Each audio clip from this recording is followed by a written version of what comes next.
مولاي صل وسلم دائما أبدا على حبيبك خير الخلق كلهم.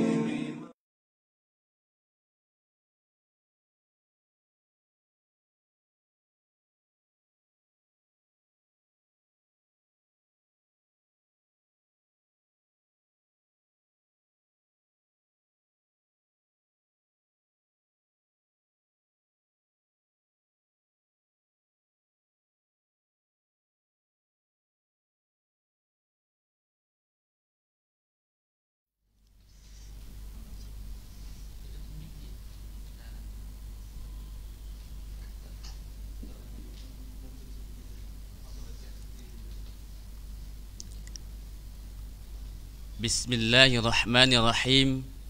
Assalamualaikum warahmatullahi ta'ala wabarakatuh. Waalaikumsalam warahmatullahi wabarakatuh.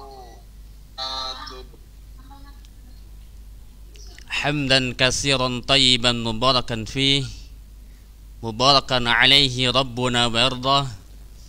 Asyhadu an la ilaha illallah wahdahu la syarikalah, wa asyhadu anna Muhammadan abduhu wa rasuluh, la nabiyya wa la rasulahu ba'dah. Allahumma salli ala Muhammad wa ala ali Muhammad kama sallaita ala ali Ibrahim innaka Hamidum Majid. Pertama-tama, marilah kita panjatkan puji syukur kehadirat Allah Subhanahu wa taala, yang mana Allah telah memberikan kita nikmat kesehatan, nikmat waktu luang, sehingga kita bisa berkumpul di majelis ini yang insyaallah penuh berkah. Amin. Salawat dan salam marilah kita senantiasa sanjungkan kepada Nabi kita, Nabi akhirul zaman, Nabi pemimpinnya para nabi, yakni Nabi Muhammad sallallahu alaihi wasallam, yang mana Nabi kita telah membawa kita dari zaman kegelapan menuju zaman terang benderang, yakni dinul Islam. Bapak Ibu yang insyaallah dirahmati Allah Subhanahu wa taala, saya selaku membawa acara akan membacakan susunan acara pada pagi hari ini. Yang pertama, pembukaan. Yang kedua, pembacaan ayat suci Al-Qur'an. Yang ketiga, sambutan. Yang keempat, inti atau kajian. Kemudian penutup. Bapak Ibu yang insyaallah dirahmati Allah Subhanahu wa taala, mari kita buka acara pada pagi hari ini dengan bacaan basmalah. Bismillahirrahmanirrahim. Meningkat acara yang kedua, yakni pembacaan ayat suci Al-Quran, yang insyaallah akan dibacakan oleh ananda kita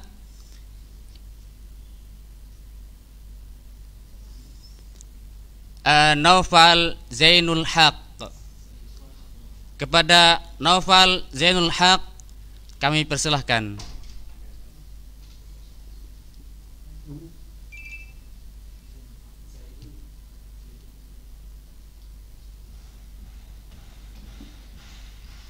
Assalamualaikum warahmatullahi wabarakatuh.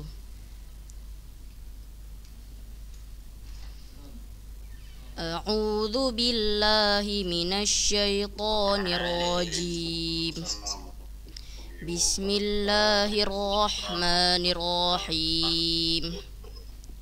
La uqsimu biyaumil qiyamah ولا أقسم بالنفس اللوامة أيحسب الإنسان أن لن نجمع عظامه بلى قادرين على أن نسوي بنانه بل يريد الإنسان ليفجر أمامه يسأل أيان يوم القيامة فإذا برق البصر وخسف القمر وجمع الشمس والقمر يقول الإنسان يومئذ أين المفر كلا لا وزر إلى ربك يومئذ المستقر ينبأ الإنسان يومئذ بما قدم وأخر بل الإنسان على نفسه بصيرة ولو ألقى معاذيره لا تحرك به لسانك لتعجل به إن علينا جمعه وقرآنه فإذا قرأناه فاتبع قرآنه ثم إن علينا بيانه كلا بل تحبون العاجلة وتذرون الآخرة وجوه يومئذ ناظرة إلى ربها ناظرة ووجوه يومئذ باسرة تظن أن يفعل بها فاقرة كلا إذا بلغت التراقي وقيل من راق وظن أنه الفراق والتفت الساق بالساق إلى ربك يومئذ المساق فلا صدق ولا صلى ولكن كذب وتولى ثم ذهب إلى أهله يتمطى أولى لك فأولى ثم أولى لك فأولى أيحسب الإنسان أن يترك سدى ألم يكن نطفة من مني يمنى ثم كان علقة فخلق فسوى فجعل منه الزوجين الذكر والأنثى أليس ذلك بقادر على أن يحيي الموتى صدق الله العظيم. Assalamualaikum warahmatullahi wabarakatuh.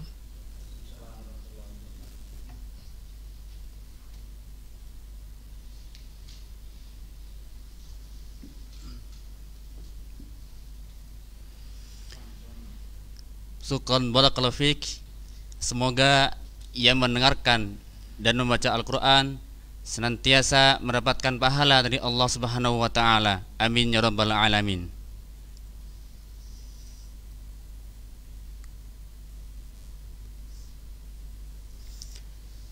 Meningkat ajaran yang ketiga, yakni sambutan dari Kepala Sekolah SKDF Darul Fatah, yakni Ustadz Ahmad Hadi Setiawan MBD.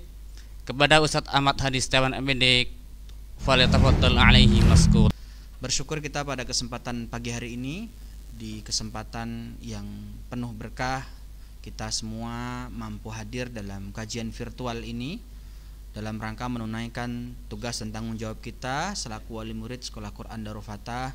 Kemudian juga merupakan salah satu tuntutan dan kewajiban kita sama-sama untuk mengilmui diri, agar kiranya kita dalam beraktivitas, khususnya mendidik anak-anak kita, putra-putri kita, bukan hanya berdasarkan semangat dan cita-cita, tapi juga dibimbing, diikuti dengan ilmu-ilmu tarbiyah al-islamiyah, bagaimana Islam dalam mendidik keluarga, mendidik putra-putri kita semua. Salawat juga salam, mari di awal ini sama-sama kita sanjung agungkan sebagai tanda cinta kita, tanda hormat kita, keharibaan Nabiullah, Nabi kita semua, Nabi Muhammad sallallahu alaihi wa ala alihi wasallam. Mudah-mudahan kiranya Allah Subhanahu wa taala memberikan kesempatan kepada kita semua, kekuatan, ridho serta izinnya untuk menjadi umat terbaik daripada Rasulullah sallallahu alaihi wasallam.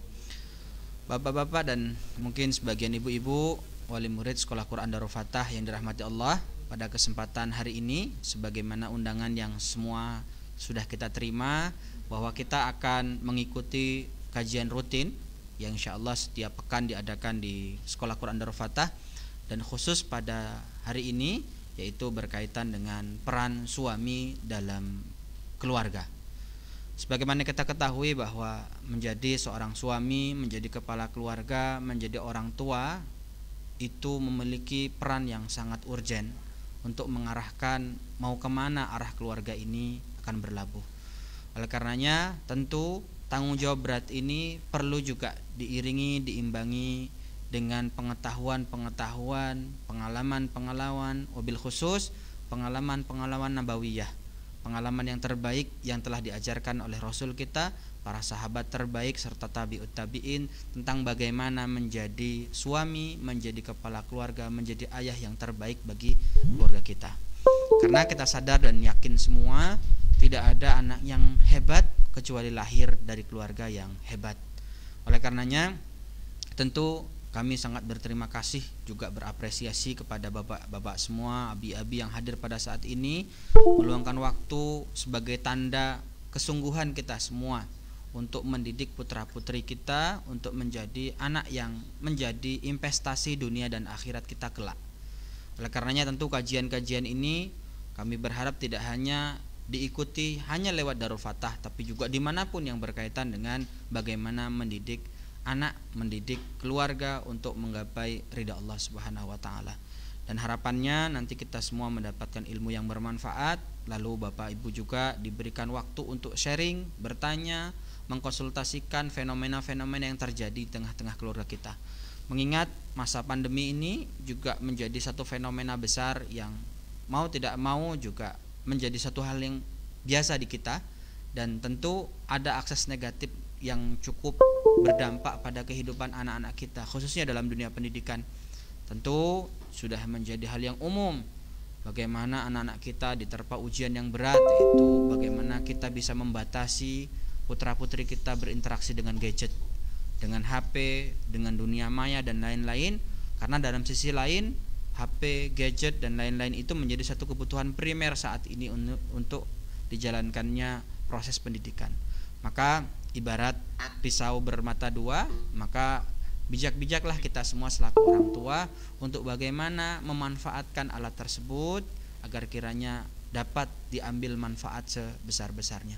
Tentu hal ini tidaklah mudah dilakukan kecuali dilakukan oleh para ayah, para abi, para orang tua yang tangguh dan hebat. Bapak Ibu yang dirahmati Allah Subhanahu wa taala, selain itu pula pada kesempatan hari ini juga kami menyampaikan dalam kalender akademik kita bahwa mulai hari Senin besok sampai dengan 2 minggu ke depan anak-anak kita akan melakukan satu proses rutin asesmen berupa penilaian tengah semester, yang ini juga dilakukan sepenuhnya menggunakan metode daring atau CBT, computer based test, yang menggunakan berbasis Android. Maka ini juga perlu perhatian khusus bagi kita semua. Yang pertama, memberikan motivasi kepada anak-anak kita bahwa masa sulit, masa terbatas, sekolah dengan cara daring ini tentu bukan menjadi alasan untuk kita tidak memaksimalkan prosesnya. Kemudian yang kedua, untuk bersungguh-sungguh mengerjakan soal demi soal, pertanyaan demi pertanyaan, karena memang hal tersebut menjadi satu rangkaian, satu runtutan penilaian yang akan diakumulasikan pada nilai rapot dan lain sebagainya.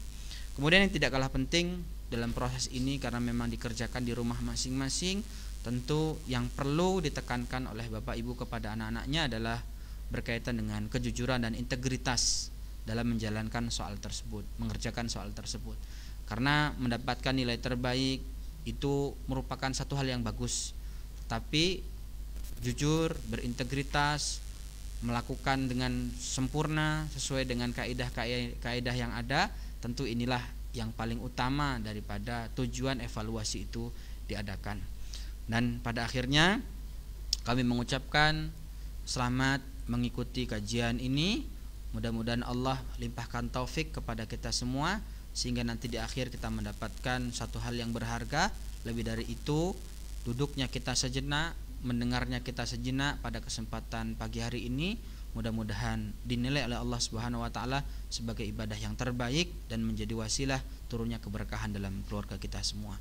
Juga di akhir saya ucapkan selamat kepada para guru, para siswa santri Sekolah Quran Darul Fatah yang baru-baru ini menjadi pemenang atau juara pada beberapa event yang diselenggarakan di luar di tingkat provinsi. Alhamdulillah pada masa pandemi ini Sekolah Quran Darul Fatah tidak menyerah, tidak berhenti untuk terus berprestasi. Maka ini pun suatu hal yang luar biasa dan mudah-mudahan ini menjadi syiar kebaikan bagi kita semua. Demikian yang bisa saya sampaikan. Kita sama-sama simak kajian yang akan diberikan secara langsung oleh guru kita semua, Ustaz Hafiz Suyanto LC. Mudah-mudahan Allah memberikan kita kesempatan, kekuatan dan ridho untuk menyimak serta mengambil faidah dari kajian tersebut. Hadanallahu wa ikum ajmain. Assalamualaikum warahmatullahi wabarakatuh.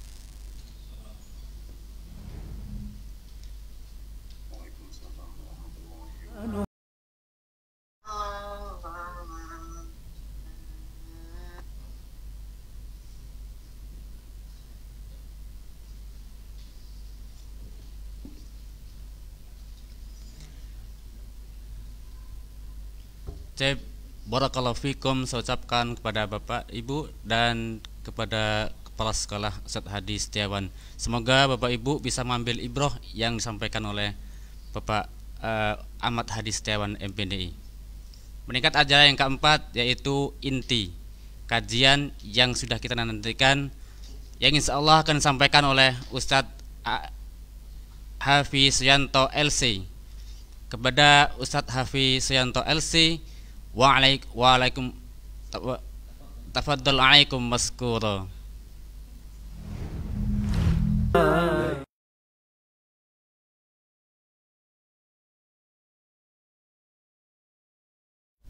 Ada pakai ini. Bismillahirrahmanirrahim. Assalamualaikum warahmatullahi wabarakatuh. Alhamdulillah, wassalatu wassalamu ala rasulillah, wala hawla wala quwata illa billah. Rabbi syrah li sadri wa yassir li amri wahlul 'uqdatan min lisani yafqahu qawli. Allahumma inna nas'aluka ilman nafi'an wa rizqan thayyiban wa amalan mutaqabbala. Mana? Ini. Fadhal. Sudah. Para ayah, para bapak-bapak yang dirahmati oleh Allah Subhanahu wa taala,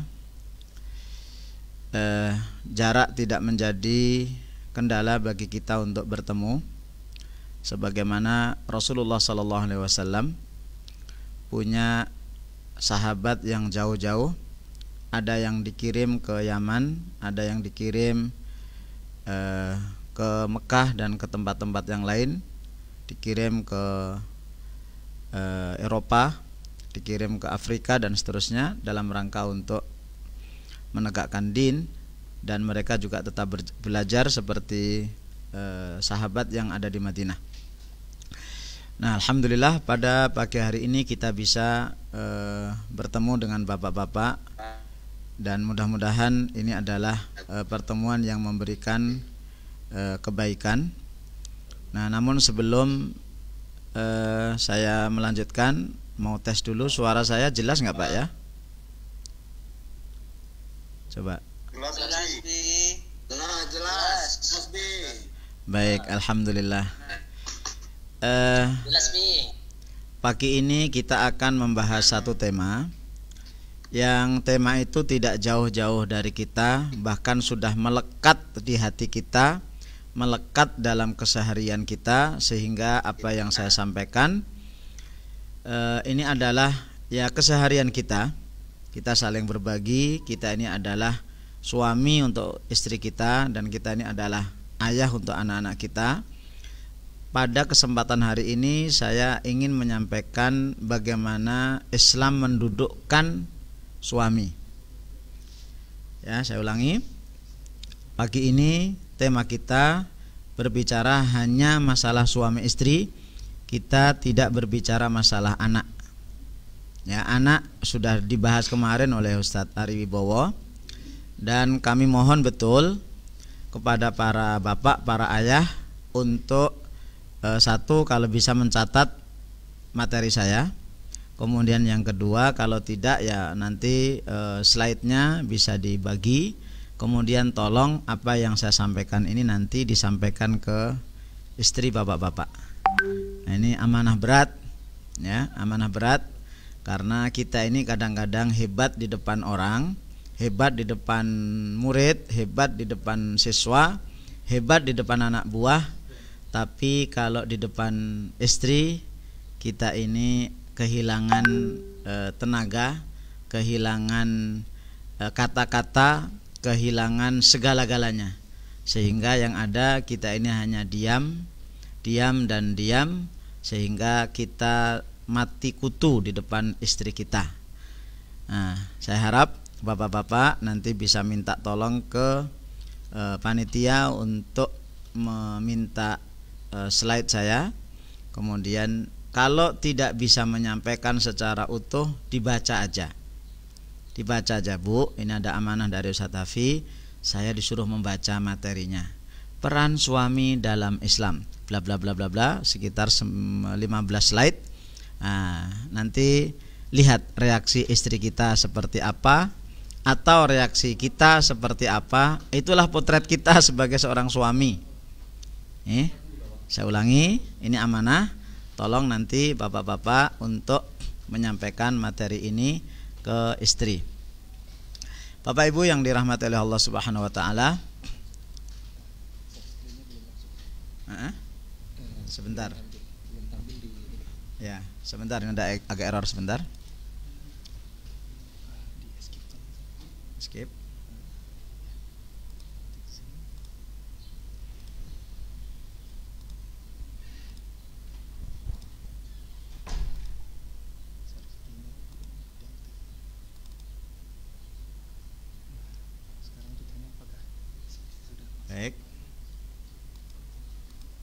Baik, sudah masuk? Alhamdulillah. Berarti begini ya. Baik. Nah, pertama kali yang harus kita lakukan adalah bersyukur kepada Allah Subhanahu wa taala bahwasanya kita dijadikan oleh Allah ini dalam keadaan muslim, yang mana Islam itu sebuah panduan, sebuah pedoman, kemudian diterjemahkan oleh Rasulullah SAW dalam keseharian. Nah, salah satu keunikan Islam itu, Islam mengatur seluruh sisi kehidupan manusia. Apapun itu diatur oleh Islam. Ya, bahkan hal-hal yang tidak terlihat aturan itu diatur oleh Islam. Bagaimana kita harus makan, bagaimana kita harus minum, bagaimana harus kita tidur dan seterusnya diatur. Bahkan yang nggak sadar sekalipun, misalnya kita bersin, Islam mengatur. Kalau hal-hal yang tanda kutip kecil itu diatur oleh Islam, apalagi kita ini berbicara masalah keluarga. Maka satu-satunya konsep yang harus kita ambil dalam keluarga, membangun rumah tangga suami istri adalah konsep Islam yang kemudian sudah diterjemahkan oleh Rasulullah Sallallahu Alaihi Wasallam. Bahkan Rasul memberikan teladan kepada kita. Ya, mohon maaf, itu istrinya banyak. Ya, istri beliau itu 11. Nah, kenapa dihadirkan 11 itu? Karena memang 11 istri Rasul itu akan membentuk atau akan mengajarkan kepada kita tentang 11 karakter wanita. Maka Rasulullah ketika bertemu dengan Khadijah masalahnya ini, ketika bertemu dengan Saudah masalahnya ini, Aisyah, kemudian Hafsah, kemudian Ummu Salamah dan seterusnya, itu menunjukkan ketika kita itu punya istri model ini, begini loh caranya. Nah, itu kenapa Rasulullah SAW itu hadir, beliau sebagai seorang suami. Nah, ini harus kita syukuri. Kita nggak usah nyari suami atau model manusia lain yang kita jadikan sebagai semacam tolak ukur atau tumpuan atau teladan. Dan hanya Islam yang layak untuk kita jadikan sebagai panduan. Mohon maaf, saudara kita Kristen itu kalau ditanya gimana Anda itu mengatur rumah tangga, bagaimana Anda jadi suami yang baik, bagaimana istri Anda jadi suami yang baik, mereka tidak bisa menjawab, bapak-bapak. Bahkan bagaimana Anda memilih calon istri, calon suami, bagaimana cara menikah, nggak bisa jawab. Kenapa? Karena Nabi Isa itu tidak menikah. Ya, karena Nabi Isa tidak menikah. Bagaimana orang-orang Kristen akan meneladani Nabi Isa tentang bagaimana menjadi suami sementara Nabi Isa itu tidak menikah? Apalagi punya anak, apalagi problematika rumah tangga baik dengan istri maupun anak. Ini yang harus kita tanamkan dulu dalam diri kita, bahwasanya Rasulullah SAW adalah teladan terbaik baik dalam masalah ibadah maupun dalam masalah rumah tangga. Nah, pagi ini saya hanya ingin membahas satu ayat. Ya, satu ayat firman Allah Subhanahu wa taala di dalam surat An-Nisa ayat 34. A'udzubillahi minasyaitonirrajim. Ar-rijalu qawwamuna 'alan nisa'i bima faddalallahu ba'dahum 'ala ba'dhin wa bima anfaqu min amwalihim. Saya hanya akan membahas kata-kata yang merah itu, rijalnya kita buang, qawamnya aja yang akan kita bahas. Kaum laki-laki adalah qawamah, pemimpin bagi kaum wanita, dikarenakan Allah telah melebihkan sebagian laki-laki atas sebagian perempuan, dan dikarenakan laki-laki itu memberikan nafkah sebagian harta mereka. An-Nisa ayat 34. Ini yang akan kita bahas. Sebenarnya dua ayat ini, ada dua, perhatikan. Ada ar-rijal, ya, ada ar-rijal, ada qawamun. Ar-rijal itu sebenarnya tidak sebatas laki-laki, Pak. Nanti beda antara az-zukur dengan ar-rijal. Az-zukur itu semua laki-laki, ya, semua jenis kelaminnya laki-laki itu az-zukur. Tidak semua az-zukur itu ar-rijal. Karena ar-rijal itu menunjukkan laki-laki yang punya kelebihan dibandingkan dengan az-zukur. Maka ada istilah rujulah. Rujulah itu kalau bahasa kita kejantanan. Karena tidak semua laki-laki jantan, tapi semua yang jantan itu pasti laki-laki. Walaupun istilah jantan itu untuk hewan, tapi biasanya kita menggunakan kata-kata kalau Anda laki-laki jantan, berarti ada laki-laki yang tidak jantan. Ini ar-rijal ini laki-laki yang memang dia betul-betul jantan. Apa qawamun menjadi qawamah. Nah, mari kita lihat, ternyata tugas kita sebagai seorang suami itu adalah menjadi qawamah. Ya, apa itu qawamah? Nah, mari kita lihat makna qawamah. Qawamah itu berasal dari kata-kata qomah. Ya, berasal dari kata-kata qomah. Ya, baik dengan di fathah qaf, qa, atau qawamah atau qiwamah. Itu maknanya mari kita lihat dari kata-kata qomah. Qomah itu tegak. Ya, maka ada hari kiamat namanya kiamat karena dia pasti akan tegak. Mari kita lihat makna utama qawamah. Itu kita ambil dari beberapa kamus bahasa Arab.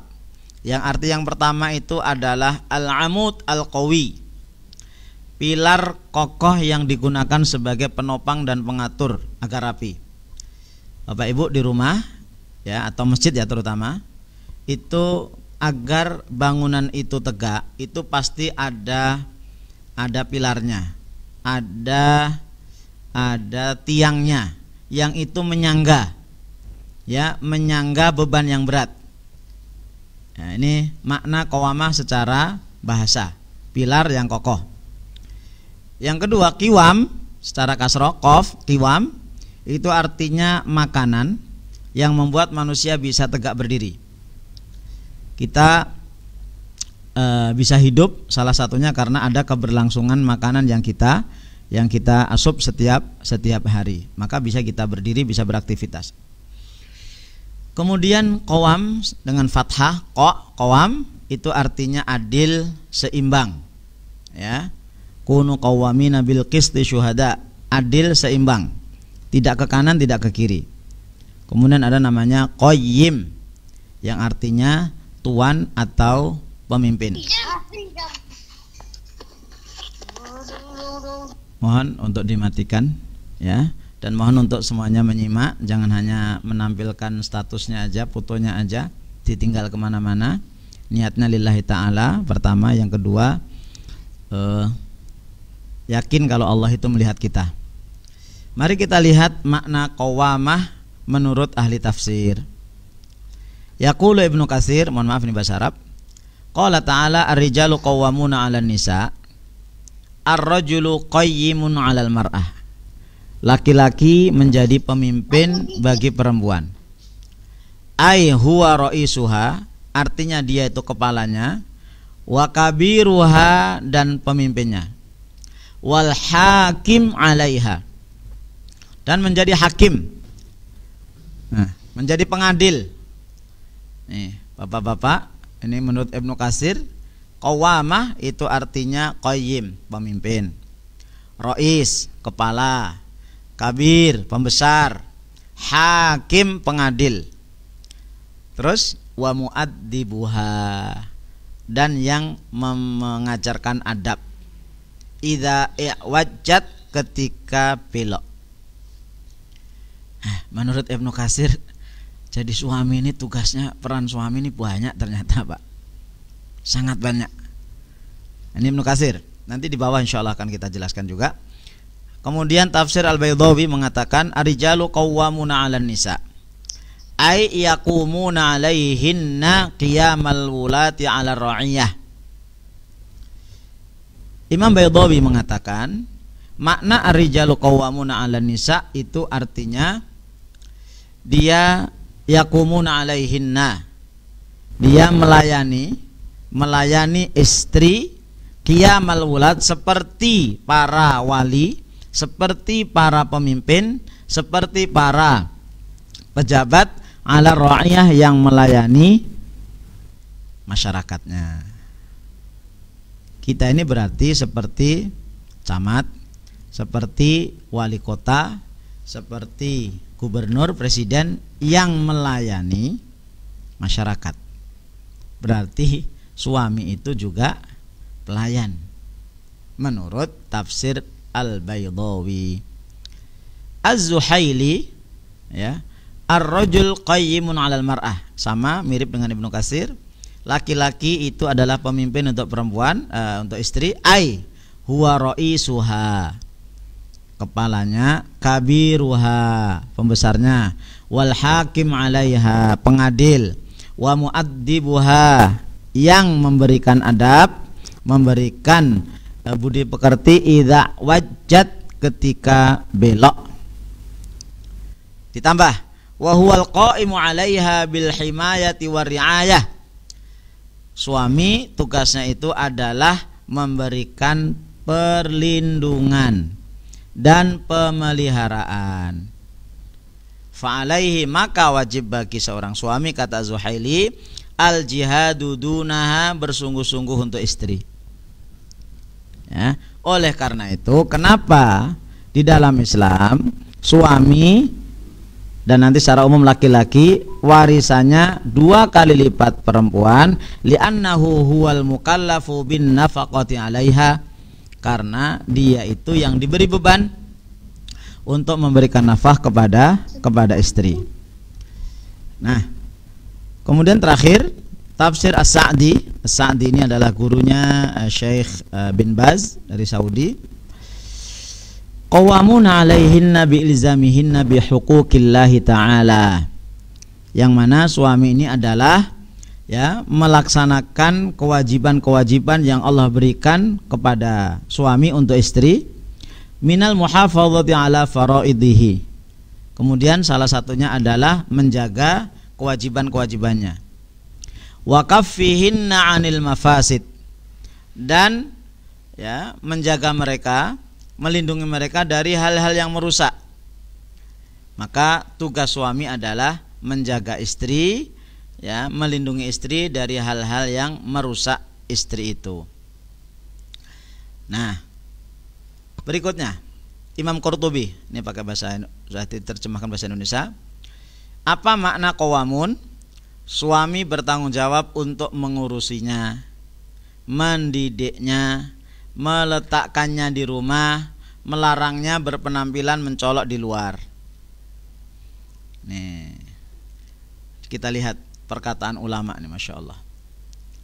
Said Qutb dalam Zilalnya, jika lembaga-lembaga yang lebih kecil dan murah seperti lembaga keuangan, industri perdagangan dan yang lainnya tidak diserahkan kecuali kepada orang yang ahli, yaitu orang-orang yang memiliki kemampuan dalam bidang tersebut dan telah terlatih memiliki bakat yang dimilikinya berupa manajemen dan kepemimpinan. Maka kaidah ini pun harus diberlakukan bagi lembaga rumah tangga. Karena rumah tangga itu seperti perusahaan, ada pemimpinnya, ada wakilnya dan seterusnya, yang merupakan penghasil unsur paling mahal di semesta alam, yaitu unsur manusia. Karena dari suami istri nanti akan lahir anak-anak. Nah, dari sini Bapak Ibu, Bapak-bapak yang dirahmati oleh Allah, Allah Subhanahu wa taala membekali wanita itu dengan kelembutan. Ya, membekali wanita dengan kelembutan. Memberikan dan membekali wanita dengan kasih sayang, gampang respon, gampang bergerak kalau ada kebutuhan anak, tanpa kesadaran dan tanpa berpikir terlebih dahulu. Perhatikan para ayah, anak kita nangis, biasanya langsung respon cepat itu adalah istri kita. Ya, anak lapar istri kita, Pak. Kita mah ngah-ngoh aja. Dan karakter ini, Pak, bukan bikinan. Semua istri begitu, ya, dan itu tertancap dalam organnya, ototnya, akalnya, jiwanya. Itu perempuan. Maka perempuan itu kalau di depan anak-anak biasanya lembut, kemudian penuh kasih sayang. Nah, laki-laki dibekali ketegaran dan ketabahan. Dalam rumah tangga seharusnya yang lebih sabar itu laki-laki, bukan perempuan. Lambat merespon. Nih, coba bapak-bapak, anak kita nangis jam 12 malam. Yang bangun duluan siapa? Mesti istri. Kita mah begitu. Ya. Enggak cepat merespon. Kenapa? Kita ini menggunakan pikiran dan kesadaran sebelum bergerak. Mikir dulu, ini masih ngantuk, besok mau kerja, nanti harus qiyamul lail, ya habis subuh harus olahraga. Nanti dululah. Nah, karena ya seluruh tugasnya itu memerlukan ketenangan dan pikiran sebelum melangkah. Dan ini pun karakter seorang laki-laki, bukan dibuat-buat. Memang dari Allah itu seperti itu. Maka ini saya tulis, dari keseluruhan penjelasan di atas cukup menjadi renungan dalam bagi para suami dan semua laki-laki yang akan menjadi suami. Para ayah yang sekarang di depan saya, ini jadi pikiran bagi kita bahwa qawamah itu tidak sesederhana yang kita bayangkan. Qawamah, tugas suami itu tidak sesederhana yang selama ini kita pikirkan. Apalagi kita ini sebagai seorang suami seringnya punya anggapan kalau kita sudah memberikan nafkah uang kepada istri, selesai tugas kita. Rata-rata begitu. Begitu kita nyari rezeki tiap hari, kita dapat uang kita berikan ke istri, selesai sudah. Lihat bagaimana Al-Quran memberikan panduan yang sangat lengkap. Maka tugas suami tadi apa bapak-bapak? Ya, makna qawamah tadi apa? Satu pilar. Ya, pilar ini Pak, tempat untuk menaruh sesuatu. Ini tiang, biasanya di atas tiang itu ada beban berat. Ya, ada beban berat. Ini tiang, ini beban berat. Inilah suami itu seperti ini, tiang. Maka bahasa kerennya itu, jadilah suami setegar pilar. Nah, artinya apa? Dalam rumah tangga seharusnya beban rumah tangga itu banyak dipikir suami, Pak. Coba kebalikan sekarang. Coba, beban rumah tangga itu suami itu yang mikir.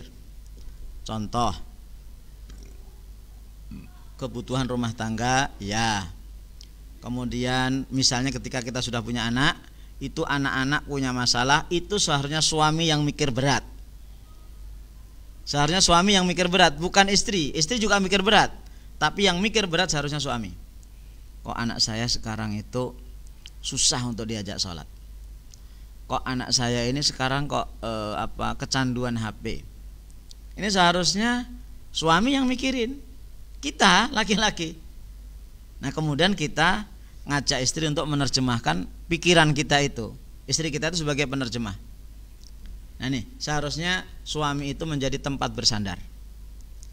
Nah, tempat bersandar yang nyaman, tempat bersandar yang tegar, tempat bersandar untuk menopang rumah tangga ini agar tidak roboh. Dan menjadi tempat yang nyaman untuk istri dan anak-anak. Untuk menjadi pilar yang kokoh, ini, untuk menjadi pilar yang kokoh, yang harus kita lakukan adalah bapak-bapak yang dirahmati oleh Allah Subhanahu wa taala. Maka biarkan istri kita, ya, termasuk mungkin anak-anak kita, karena bahasan kita masalah suami.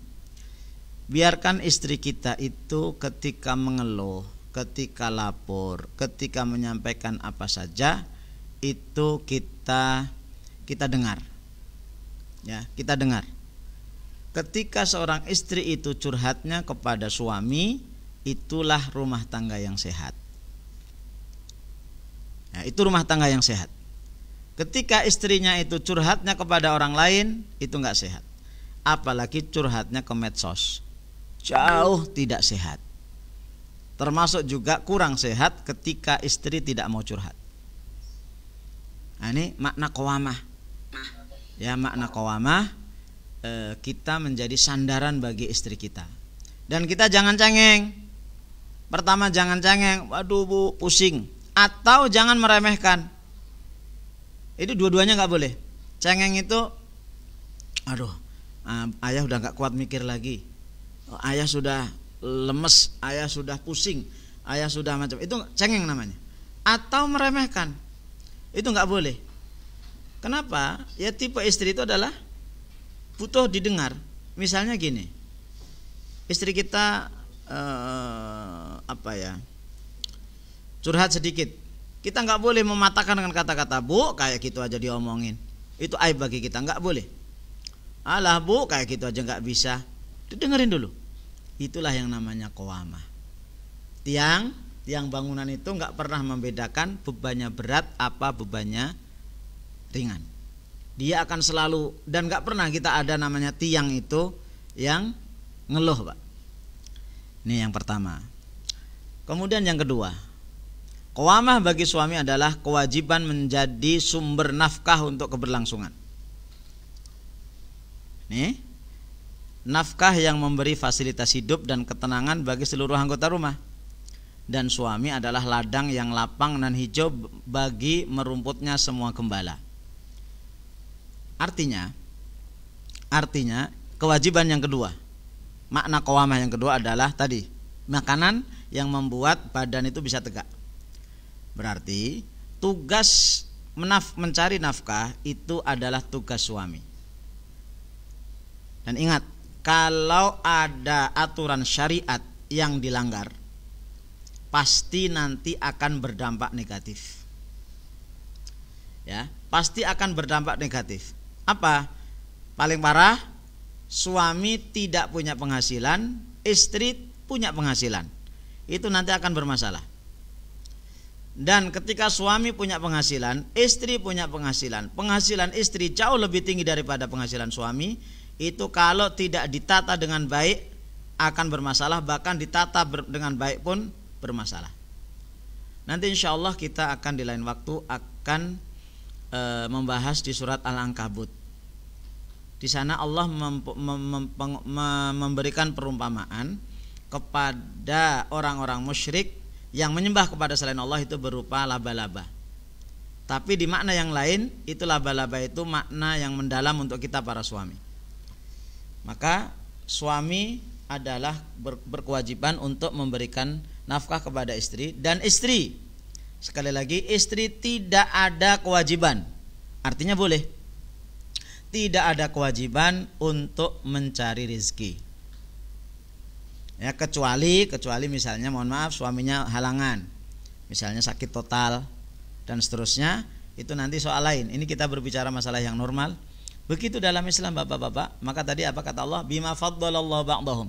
Karena Allah memberikan kelebihan mereka dan mereka memberikan nafkah.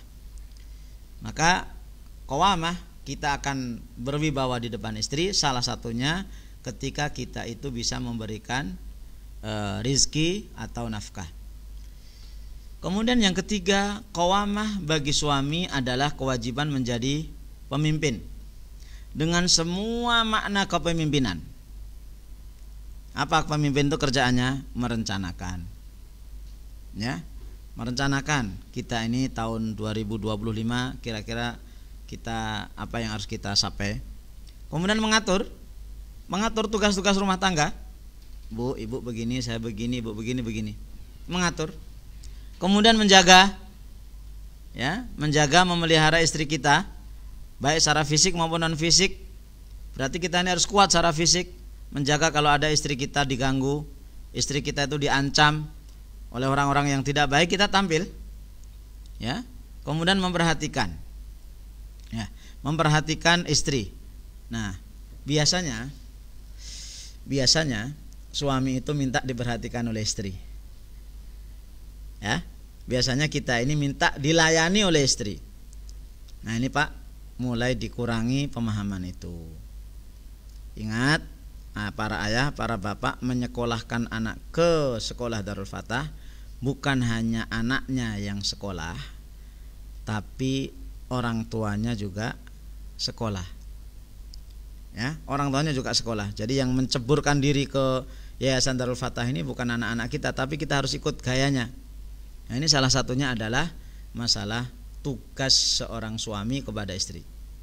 Nah, dengan tugas ini maka suami harus menyediakan waktu 24 jam. Kapan saja untuk semua keperluan rakyatnya.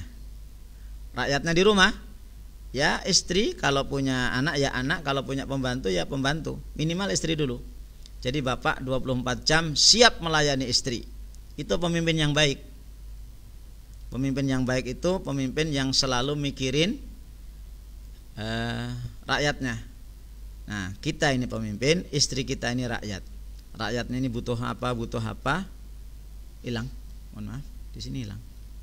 Sebentar bapak-bapak. Bermasalah di sini nggak masalah. Sebentar bapak-bapak. Nih. Sebentar bapak-bapak ya. Ini ada sedikit gangguan.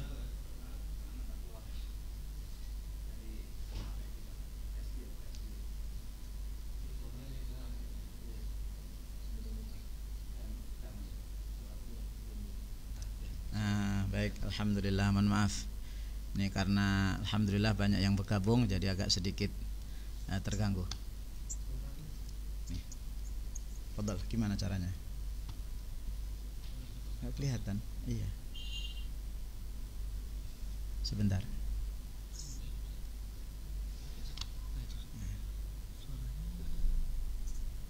Oh, ya. Baik, sudah? Semuanya termasuk slide-nya tampil? Gimana?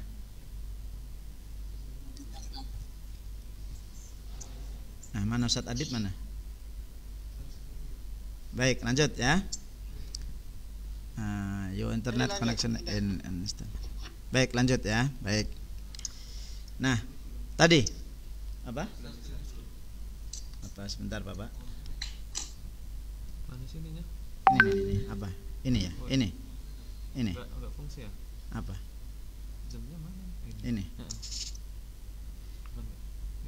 Ya, fadhal.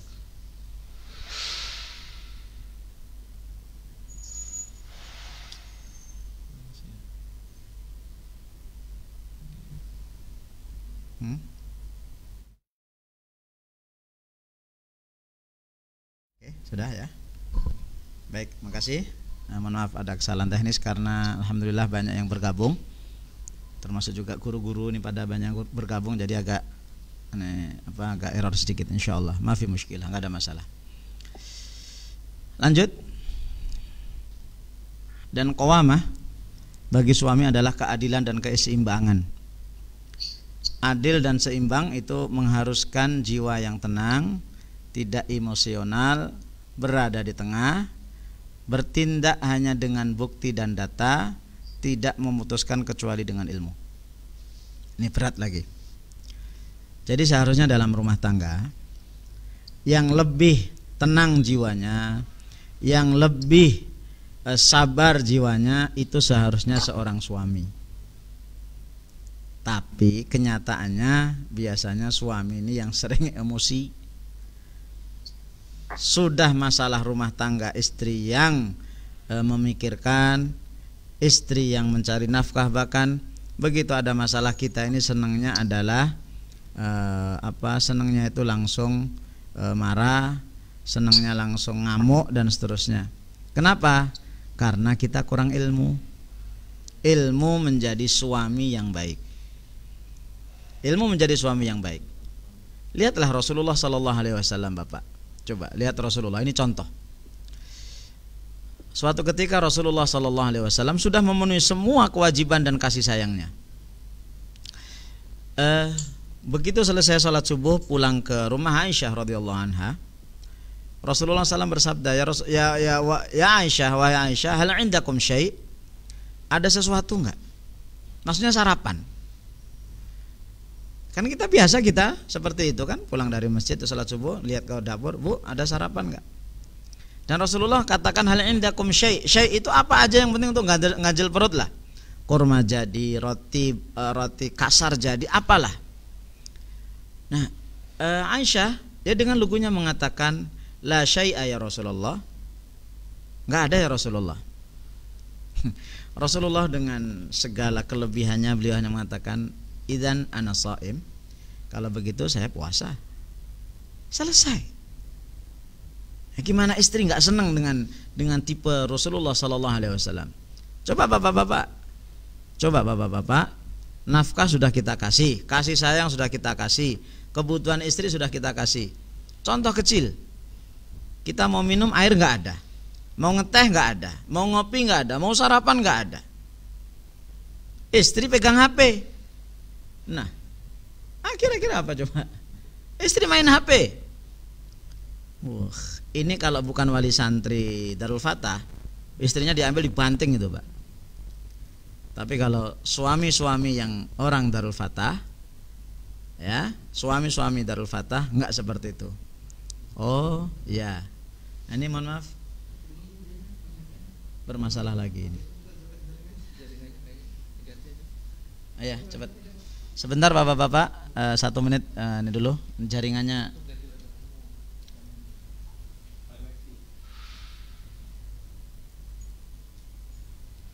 Nggak apa-apa sebenarnya.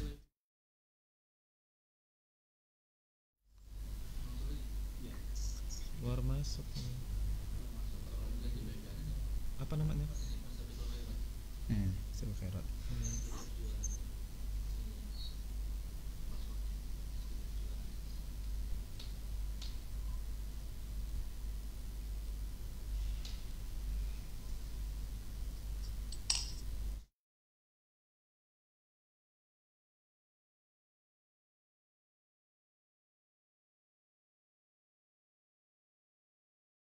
Suara saya udah siap ya? Udah masuk.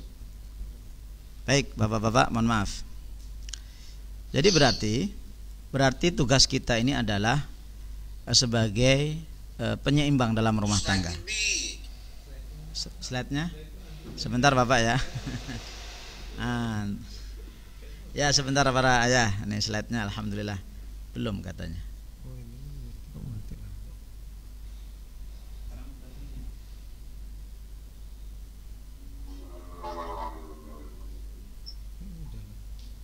Baik, ya sudah. Udah. Oh, udah. Udah. Baik, alhamdulillah, insyaallah. Ini bukan kesalahan, Pak. Biar Pak. Biar istirahat sejenak. Ini masalahnya masalah serius ini. Ini dibikin jeda sejenak biar kita menghela nafas. Jadi itu Rasulullah SAW tidak marah, Pak. Dah ya sudah selesai.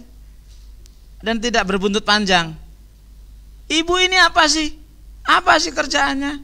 Bapak udah begini. Nah, sementara kita nggak tahu, bisa jadi istri kita ini lagi haid. Bapak tahu, istri kalau haid itu apa Pak yang dirasa Pak? Istri kita kalau lagi haid itu sensitif, gampang capek, gampang tersinggung. Ini contoh. Nah, kemudian yang berikutnya, terakhir. Qawamah bagi suami adalah kewajiban menjadi pendidik. Keteladanan dan ilmu merupakan mata air deras lagi menyejukkan yang harus dimiliki oleh suami sang guru. Nih, berarti kita ini pendidik untuk istri kita, Pak. Nah, yang namanya pendidik berarti ilmunya harus lebih banyak daripada ilmu istri kita. Nih, waduh, tersinggung terus Ustaz saya dari tadi. Ya, alhamdulillah kalau bapak-bapak tersinggung, itu yang saya penginkan. Ya, apalagi kemarin saya dapat laporan kajian kemarin itu yang datang bapak-bapak hanya 200, ibu-ibu sampai 500. Wah, ini seharusnya kebalik, Pak. Seharusnya bapak-bapak yang lebih banyak datang. Bapak Ibu coba perhatikan, mohon maaf, bapak-bapak perhatikan di dalam madrasahnya Rasulullah SAW di Masjid Nabawi itu tiap hari Rasulullah memberikan kuliah dari pagi jam 7:30 sampai menjelang zuhur. Itu yang datang semuanya bapak-bapak. Habis itu nanti bapak-bapak pulang ke rumah, mereka ngajarin istri. Itu, Pak. Itu yang benar tuh begitu. Lah ini mohon maaf. Di luar grup kita ini insyaallah ya. Itu yang bapak-bapak nggak mau belajar, ibu-ibu belajarnya di tempat lain. Ya belajar nggak masalah, tapi harus diimbangi. Kadang-kadang mohon maaf ini Quran istri lebih pintar, sholat istri lebih pintar, membaca istri lebih banyak. Lah kita tuh kurang. Padahal qawamah, kalau betul-betul kita ingin rumah tangga kita itu adalah rumah tangga yang kuat, itu kita mendidik istri kita. Ya. Dan juga mendidik itu tidak hanya sekedar ilmu, tapi memberikan keteladanan. Meluruskan jika ada yang bengkok dengan jiwa seorang pendidik. Kemudian terus mengawalnya hingga menghasilkan istri kita itu lulusan dari tangan dingin kita itu menjadi lulusan yang membanggakan. Dan itulah bapak-bapak tugas besar kita sebagai seorang suami. Maka ini harus memaksa kita untuk lebih banyak belajar lagi, karena tugas kita sebagai seorang suami itu akan dipertanggungjawabkan di sisi Allah Subhanahu wa taala. Nah, itu teori konsep. Nah, selanjutnya tadi sedikit saya singgung bagaimana menjadi suami yang baik, salah satunya adalah Rasulullah SAW. Tolong dimatikan suara siapa ini? Ada yang enggak, itu suara siapa itu? Ini. Nah, tolong dimut. Jadi Rasulullah SAW bersabda, akmalul mu'minina imanan ahsanuhum khuluqan wa khiyarukum linisaihim. Ya.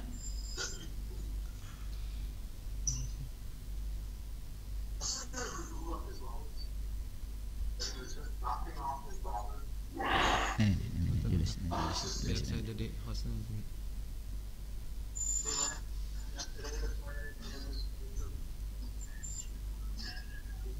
Biar saya matiin dari sana. Baik, bapak-bapak yang dirahmati oleh Allah Subhanahu wa taala. Rasulullah SAW bersabda, akmalul mu'minina imanan ahsanuhum khuluqan.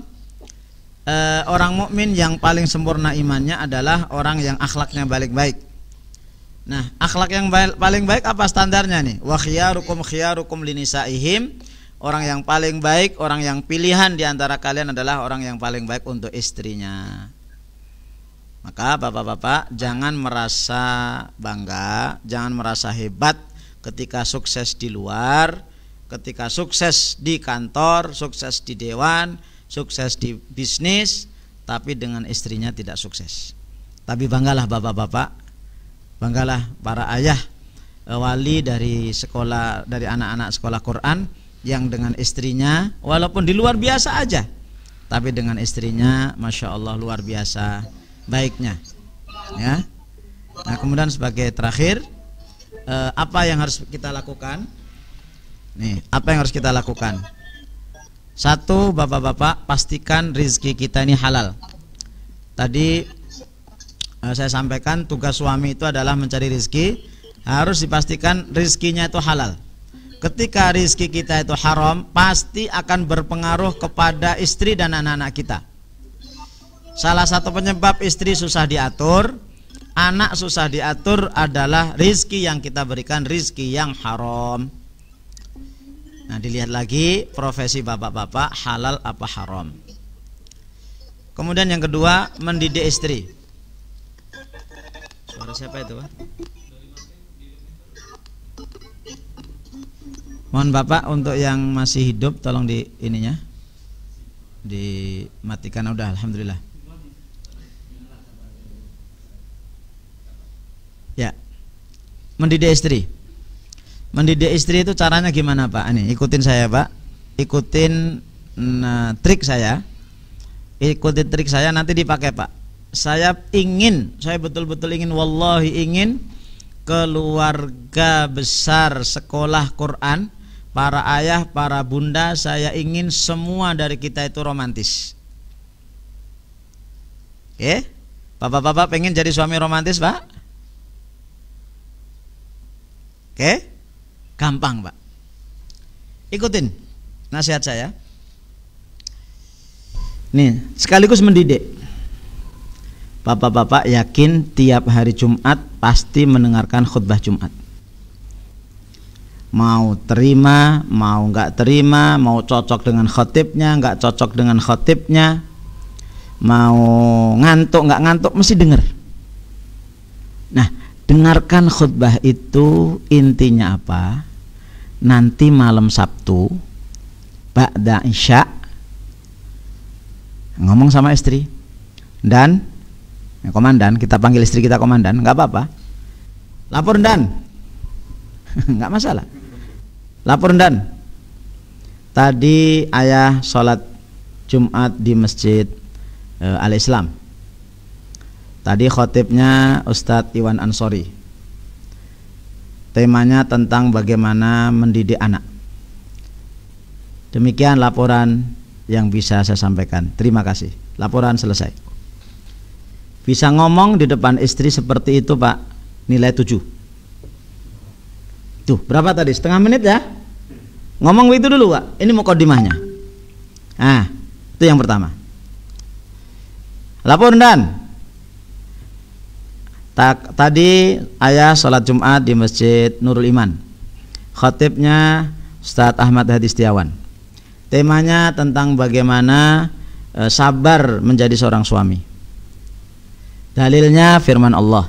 Dalilnya sabda Rasul, ditambah 1 menit. Bisa ngomong 2 menit di depan istri, nilainya 8.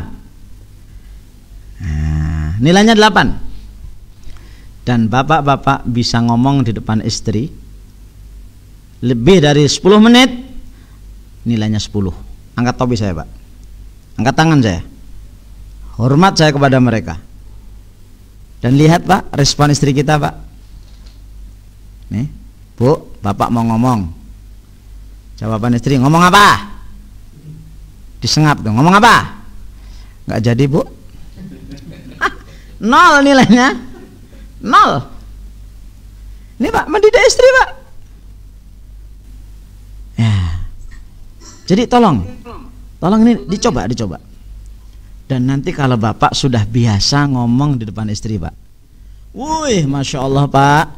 Bapak bisa jadi guru, walaupun bukan seorang guru. Bisa jadi pengajar, walaupun bukan lulusan fakultas pengajaran pendidikan. Dan bahkan saya harap Bapak nanti bisa jadi khotib Jumat. Kenapa? Semua orang yang bisa ceramah di depan istrinya, insya Allah bisa ceramah di depan umum. Dan tidak semua orang yang bisa ceramah di depan umum bisa ceramah di depan istri. Tuh, mendidik istri itu salah satu caranya adalah dengan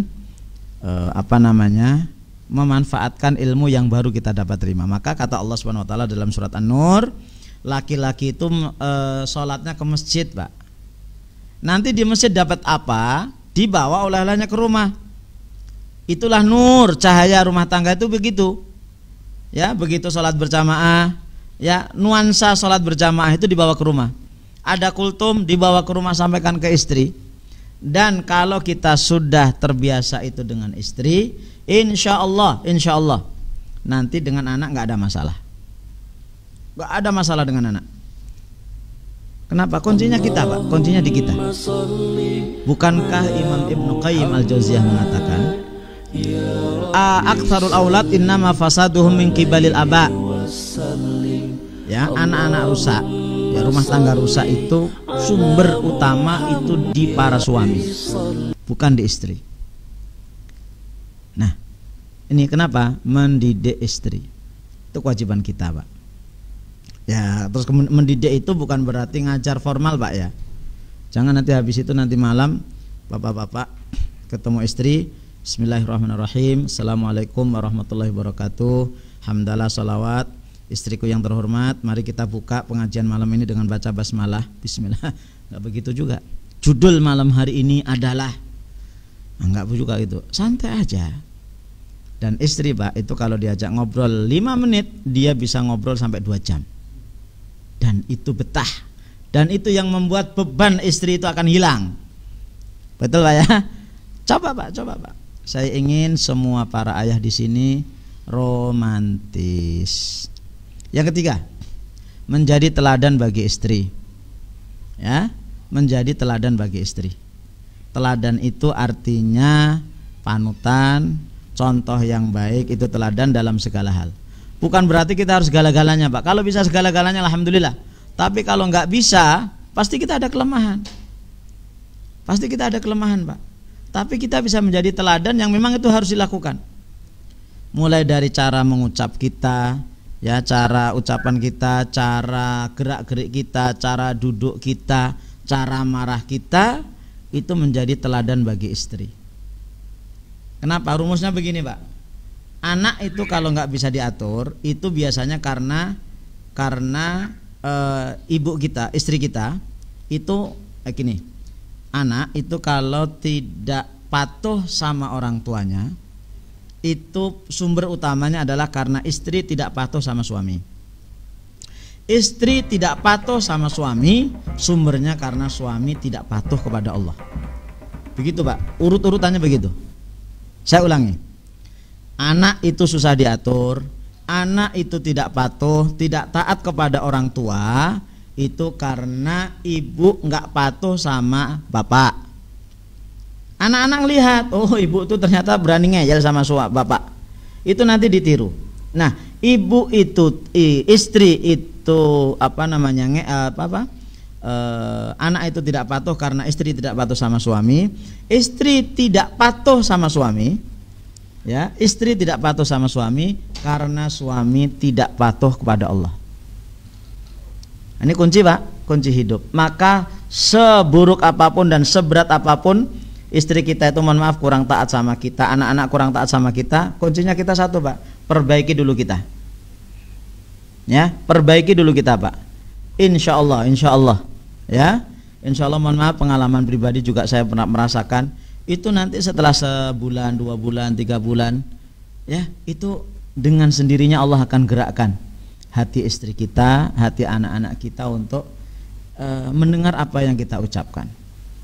Ini Bapak Ibu yang dirahmati Allah Subhanahu wa taala, tugas besar kita sebagai seorang suami, menjadi qawwam, ar-rijalu qawwamuna 'ala nisa. Qawwam yang berarti pilar, qawwam yang berarti pemimpin, qawwam yang berarti pengadil, qawwam yang berarti pendidik. Mudah-mudahan dengan memahami ayat ini kita diberi hidayah oleh Allah Subhanahu wa taala, diberi kekuatan oleh Allah untuk lebih menjadi suami-suami yang bertanggung jawab, suami-suami yang baik, suami-suami yang bertanggung jawab kepada istrinya, karena kita pasti akan ditanya oleh Allah Subhanahu wa taala. Demikian yang bisa saya sampaikan. Silahkan ada pertanyaan. Bagaimana teknisnya? Langsung boleh atau pakai tulisan juga silahkan, monggo. Nah, di WA saya ada, monggo. Saya tunggu, silahkan. Silahkan kalau ada yang mau ditanya.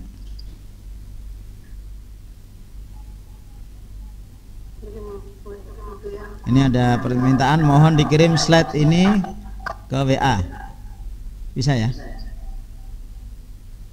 Slide ini dikirim ke WA ya. Ke grup terutama. Baik, silahkan. Insya Allah para ayah sudah saya sampaikan ke panitia. Ini alhamdulillah panitia banyak. Mereka akan ngirim WA ini ke para ayah, dan alhamdulillah ini sekali lagi amanah. Tolong minimal materi ini dibacakan ke istri minimal, ya, insya Allah. Apalagi kalau buat diskusi dengan istri, masya Allah suasana itu sangat hangat begitu. Baik, monggo silahkan, ada pertanyaan boleh ke WA saya, nomor HP saya sudah dicantumkan di situ, atau pakai apa ini namanya tuh, ada ini nih, silahkan. Dari studio ini bisa bertanya, Ustaz? Fadal, silahkan. Iya. Silakan Ustaz Iwan. Berkaitan dengan ayat Allah. Nah, bacakan aja ya. Langsung aja. Berkaitan dengan ayat Allah ar-rijalu qawwamuna 'alan nisa. Di situ apakah juga dalam artian yang luas bahwa ar-rijal di situ juga dimaknai dengan wanita yang boleh menjadi pemimpin, seperti yang terjadi di beberapa daerah, wali kota atau mungkin para daerah yang lain itu wanita. Bagaimana pandangan Islam? Baik, alhamdulillah, terima kasih Ustaz Iwan membacakan pertanyaan. Pertanyaan saya ulangi karena beliau tidak menggunakan mic. Kalau pakai menggunakan mic storing. Ar-rijalu qawwamuna 'alan nisa. Para laki-laki adalah pemimpin bagi para perempuan. Apakah ar-rijal di sini adalah masuk di dalam kategori wanita yang menjadi pemimpin? Apapun itu pemimpinnya, mulai dari khalifah, mulai dari presiden dan seterusnya, apakah masuk? Jawabannya adalah tidak. Sama sekali tidak, karena ar-rijal di sini adalah kaitannya dengan kerumah tanggaan. Ya, ayat ini ayat rumah tangga. Dan di situ ada lawannya yaitu an-nisa. An-nisa di sini adalah para perempuan, para istri. Sehingga ayat ini adalah ayat tentang kedudukan suami dan istri. Dan insya Allah para ayah, ayat berikutnya akan saya bahas Sabtu depan. Sekarang yang saya hadapi adalah para ayah, para suami. Insya Allah Sabtu depan itu adalah para istri. Ayat berikutnya fas-salihatu qanitat, itu nanti adalah tugas istri. Hari ini yang belajar adalah suami, tugas suami. Pekan depan insya Allah adalah istri. Jadi ar-rijal di sini adalah laki-laki yang menjadi suami, yang menjadi pemimpin. Jadi tidak ada kaitannya dengan wanita yang menjadi pemimpin. Nanti masalah wanita menjadi pemimpin itu ada pembahasannya di bab ahkam sultaniyah. Hukum-hukum tentang pemerintahan itu nanti akan dibahas.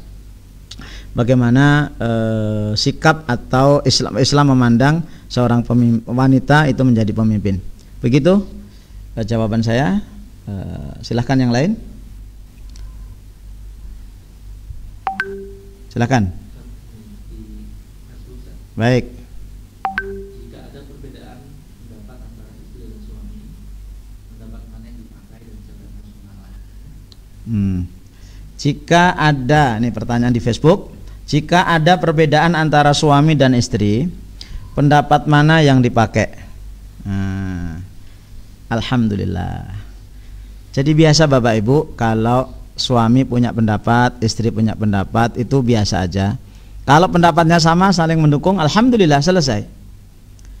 Sekarang adalah ketika masing-masing punya pendapat, mana yang dipilih? Cara pertama adalah, ya, cara pertama suami menyampaikan kemauannya apa, istri menyampaikan kemauannya apa, dicari titik tengah. Ketika bisa dicari titik tengah, jalan. Contoh, besok hari Ahad, ayah inginnya di rumah, ibu pengennya jalan-jalan. Gimana caranya ini? Ya, besok hari Ahad kita jalan-jalan ke pantai yuk. Enggak lah, kita di rumah aja. Oh ini hari ini. Nah, yang pertama kali, kita sebagai al-hakim, Pak, sebagai pengadil. Ya, yang namanya pengadil itu tahu masalah dulu. Bu, kenapa kok kita harus jalan-jalan, Bu? Tanya dulu alasannya. Ya, sudah 2 tahun loh ya kita nggak jalan. Oh ya udah 2 tahun ya wajar. Udah 2 tahun nggak keluar rumah ya. Terus yang kedua ya, bulan 2 pekan berikutnya anak-anak kita ujian, biar anak-anak itu senang dulu. Nah, ini tahu alasannya. Oh ya udah, karena memang itu alasannya sangat makul, sangat diterima akal. Insya Allah siap komandan. Nah, udah begitu siap. Nah, para ayah coba perhatikan, begitu siap, insya Allah ayah dukung. Enggak usah disuruh istri kita apa, nyiapin baju, nyiapin makanan, nyiapin uang. Kita mah tinggal layah-layah aja. Paling nanti nyopir udah. Begitu perempuan, Pak. Begitu dikasih ruang, Pak, wus, masya Allah, tenaganya nggak hilang, Pak. Nanti habis isya itu, Pak, wis goreng nasi, masak ini. Jauh sebelum subuh udah bangun, Pak. Kita masih tidur. Ayah bangun, nanti dulu lah, nanti kan mau nyopir. Padahal cuma sini kemutun aja, Pak. Tidurnya lama betul. Tapi begitulah, perempuan tuh begitu, Pak. Nggak usah disuruh. Insya Allah gitu ya. Baik, ada lagi.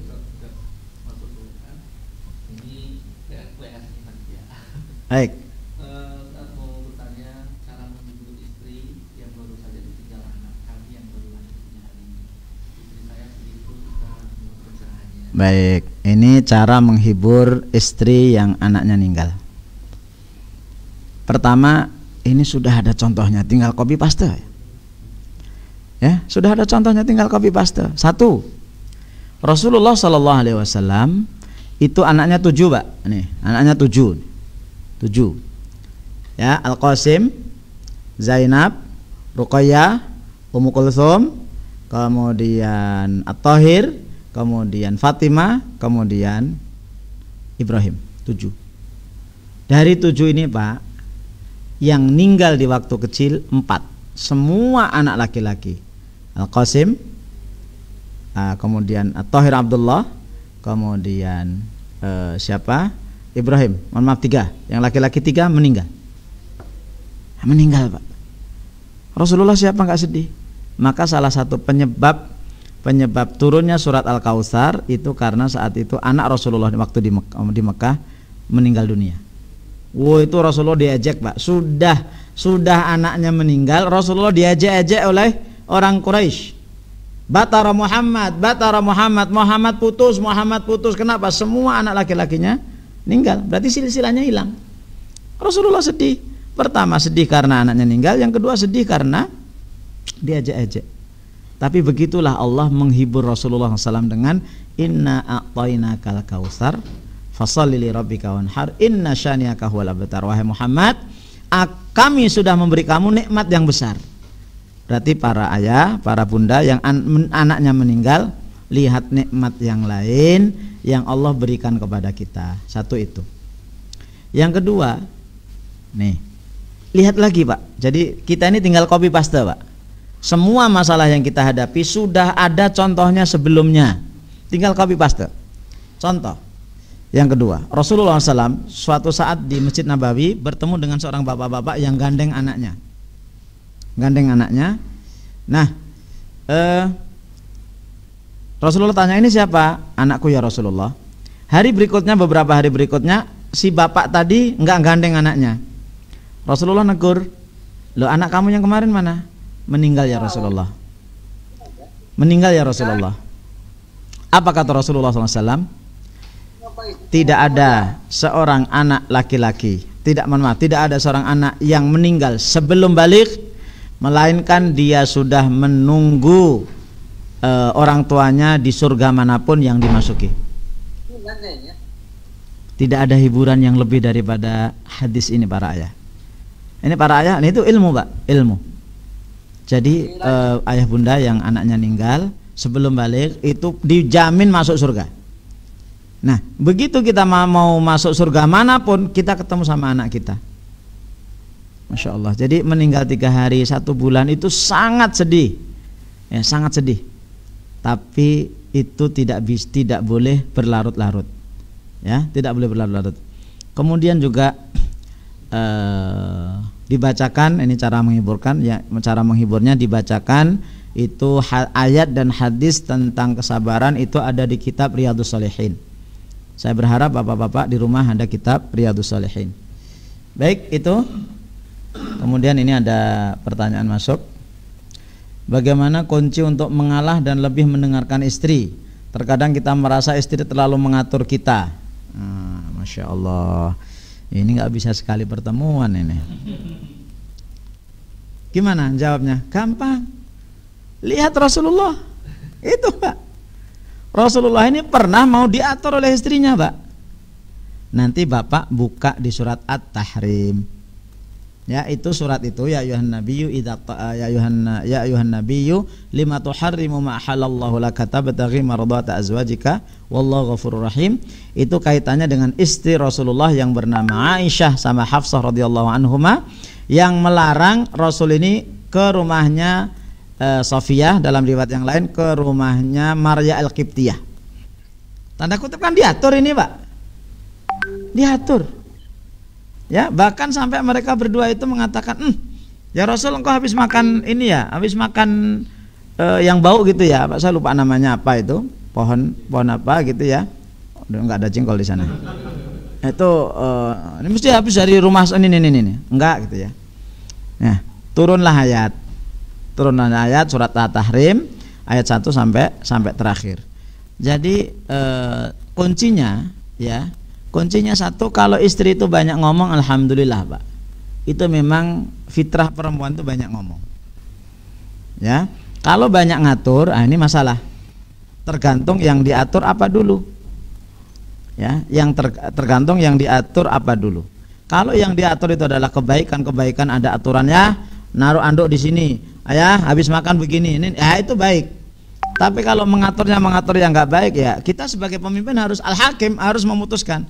Bu, ini keputusan ayah, nggak bisa diganggu gugat. Ya. Tapi Bapak juga harus kadang-kadang kenapa kita itu susah untuk diatur, susah untuk ngatur istri tadi. Mungkin karena kedekatan kita kepada Allah kurang. Sehingga kadang-kadang istri kita meramahkan, alah ya, ngatur sayang ayah aja kayak gitu. Nah, ya apa yang harus kita lakukan, harus kita jawab gitu ya. Jadi harus kita tunjukkan terlebih dahulu bahwasanya kita itu taat kepada Allah. Nah, itu. Baik. Termasuk juga pernah Rasulullah SAW itu istri-istri kumpul, Pak, minta bulanannya itu naik. Nah, para ayah pernah nggak istri kita itu minta duitnya naik? Sebulan biasanya dikasih 30 juta, ini minta 50 juta. Oh, pening kita, Pak. Caranya ada di surat Al-Ahzab. Jadi kita tinggal copy paste aja. Baik, ada lagi? Langsung silahkan, monggo. Silakan Bapak Sugaryadi. Kalau nggak ada ini dulu. Assalamualaikum, pertanyaan Malaysia. Waalaikumsalam warahmatullahi wabarakatuh. Silakan. Ya, ini maaf, ini sepengetahuan saya ya, terbatas ilmu saya. Nah, jadi saya pernah dengar Ustadz atau ceramah gitu. Kalau kalau istri sedang sholat sunnah gitu, kalau suami memanggil atau mencari atau menyapa gitu, katanya istri wajib berhenti atau wajib menjawab salam dari suami sehingga berhenti dari sholat sunnah tersebut. Kalau ini memang benar, nah pertanyaan saya, bagaimana kalau misalnya suami yang sedang sholat sunnah gitu, misalnya istri yang ngetuk-ngetuk pintu, apakah suami boleh berhenti mengerjakan sholat sunnah dan buka pintu atau seperti apa? Itu saja pertanyaan saya. Baik. Waalaikumsalam warahmatullahi wabarakatuh. Terima kasih Pak Sugaryadi. Kisah ini kaitannya dengan kisahnya Jurej. Para ayah masih ingat kisahnya Jurej? Jurej sholat itu dipanggil ibunya. Waktu itu sholatnya sholat sunnah. Kemudian Jurej nggak memanggil. Kemudian ibunya bersumpah, demi Allah, kamu akan kena musibah seorang pelacur sebelum kamu mati. Dan ternyata Allah kabulkan itu.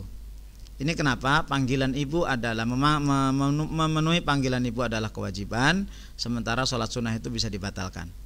Begitu kata ulama. Nah, sekarang kasusnya adalah ketika istri sholat sunnah, suaminya memanggil, ya, suaminya memanggil, apakah istri bisa membatalkan? Nah, kita lihat dulu.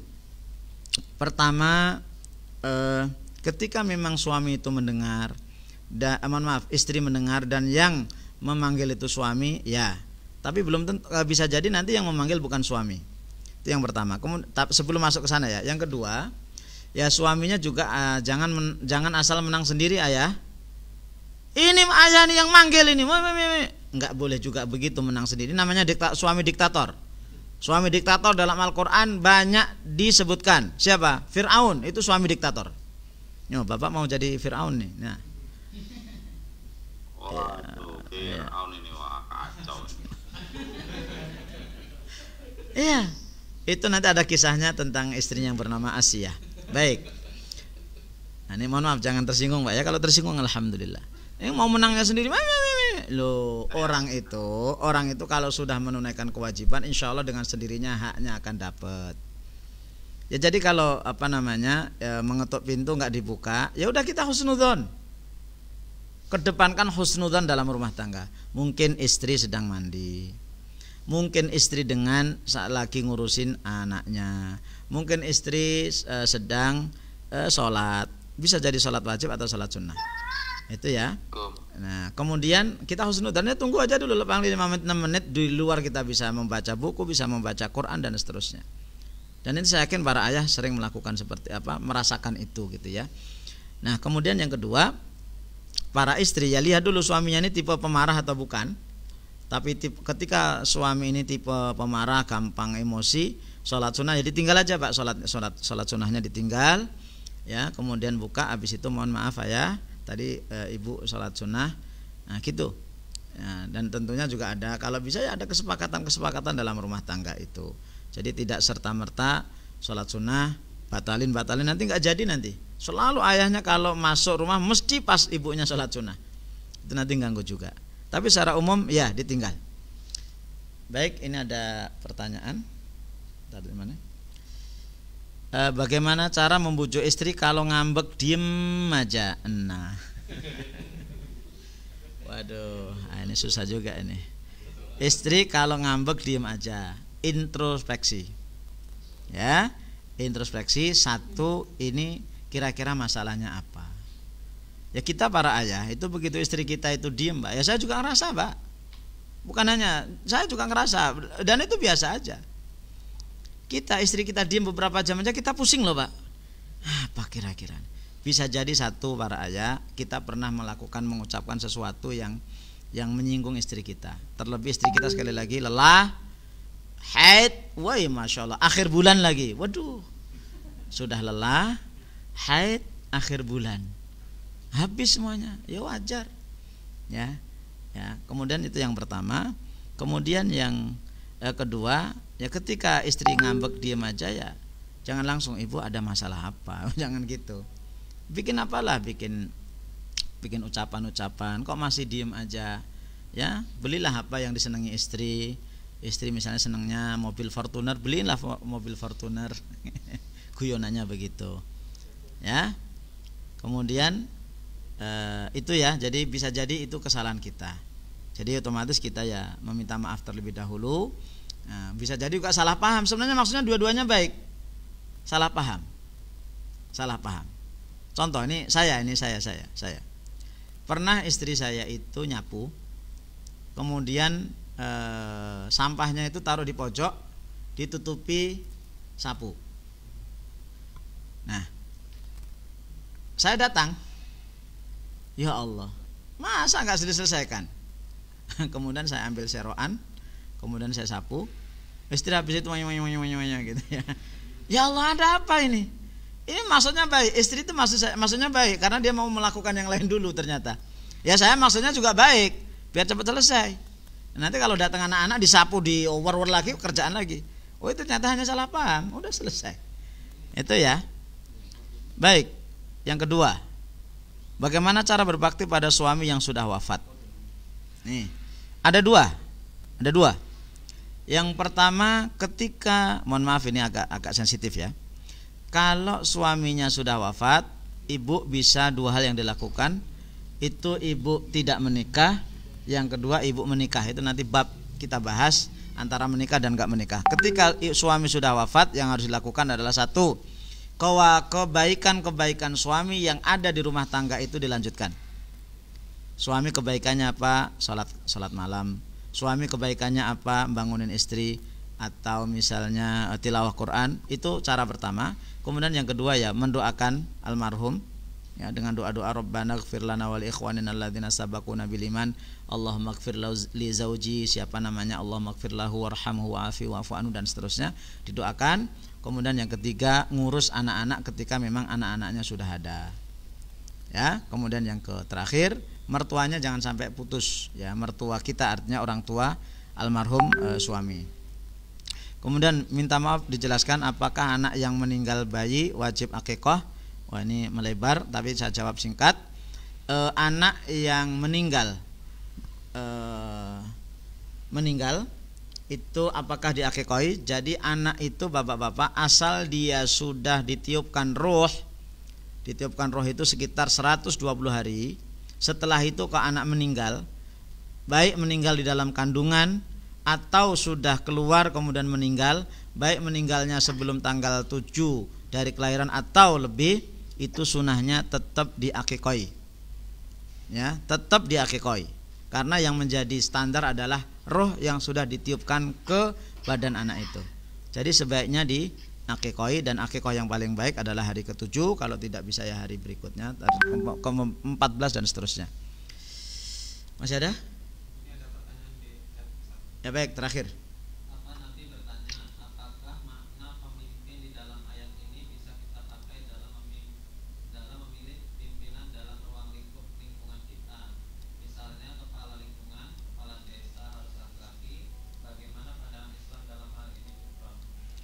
Baik, jadi ayat ini bisa menjadi acuan kalau kita ingin memilih pemimpin.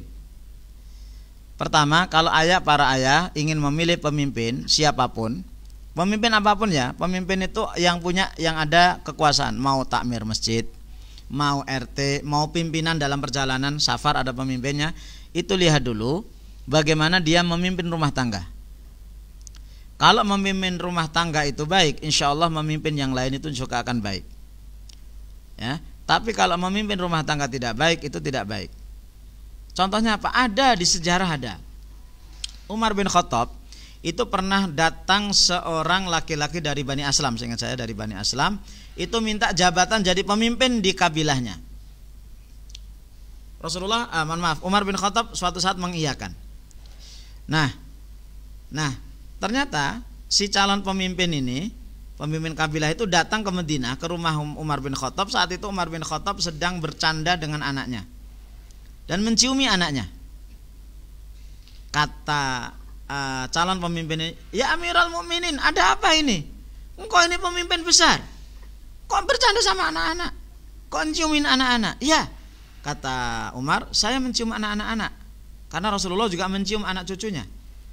Nah, kata calon pemimpin itu, "Wahai Amirul Mukminin, saya punya 10 anak, tidak pernah saya cium satu pun." Nah, kata Umar, "Kalau begitu kamu jangan jadi pemimpin.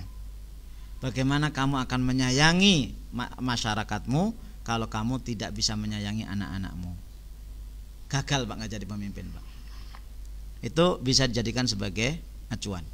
Baik, ini yang bisa saya sampaikan. Terima kasih atas segala perhatian. InsyaAllah akan disambung di lain waktu. Mudah-mudahan bermanfaat. Sekali lagi kita saling menasihati, kita saling belajar para ayah, dan InsyaAllah mudah-mudahan kita ini menjadi ayah, menjadi suami yang dibanggakan oleh istri kita, baik di dunia maupun di akhirat. Aku qouli hadza. Assalamualaikum warahmatullahi wabarakatuh.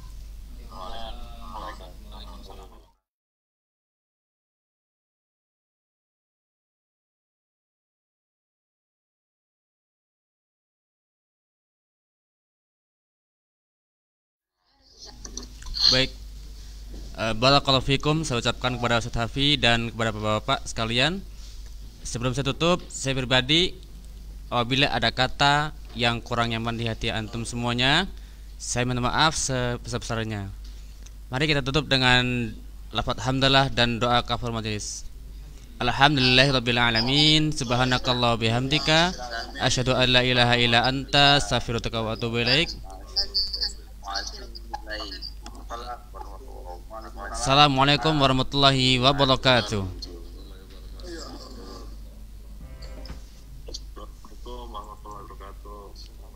Waalaikumsalam warahmatullahi wabarakatuh. Waalaikumsalam.